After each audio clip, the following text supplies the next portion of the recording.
Hi, I'm Daniel Pierce. And I'm Gerardo Martinez. And this is the Patriot Press.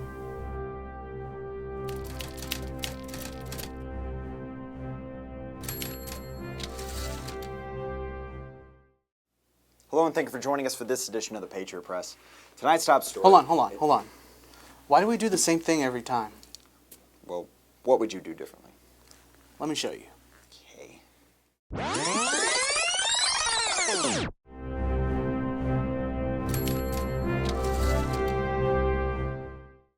Hello, and thank you for joining us, Patriots. We got a jam-packed show just for you. See? Just change the words a little. Okay. Our top story, students may be in for a slight increase in the tuition for the upcoming school semester. A tuition increase proposal will be presented to the University Board of Regents in May. That increase will be about $215 more a year for your undergraduate students. That comes to be roughly $3.50 a week. Assistant Vice President for Strategic Initiatives, Harold Doty, says the extra money will go towards providing more student services, those being more advisors and more online courses during the summer. Doty says he believes the proposed increase amount will be well accepted. To read the full story, check out the latest issue of the Patriot Talon on stands now. Now to an update on a story the Patriot Talon has been following since the very beginning. The university has officially made an offer to purchase the Village at the U apartment complex.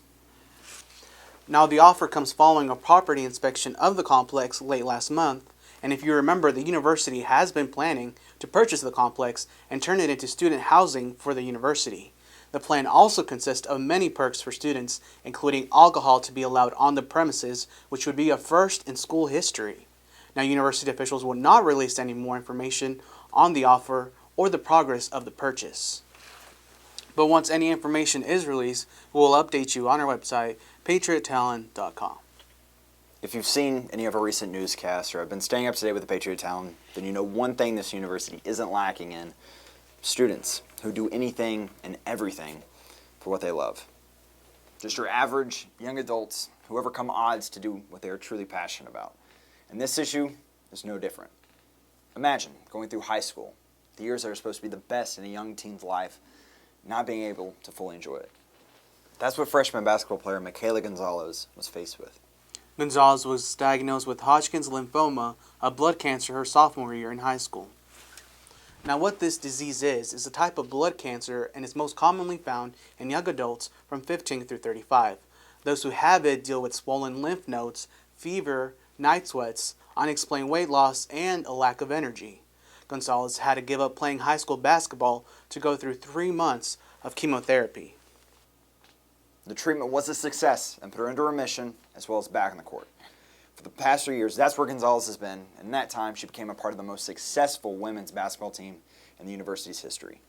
Gonzalez says after her treatment, she sometimes feels like her body is weak, but she encourages anyone who is battling a disease to always have a positive attitude. Her words, "If you don't laugh, you cry." To read Micaela's full story, just pick up the latest issue of the Patriot Talon on stands now. Switching gears now to sports of sorts. One thing Gerardo and I aren't good at is reading sports. Are determined to take home another American Southwest Conference championship. Their only losses coming from the recent series with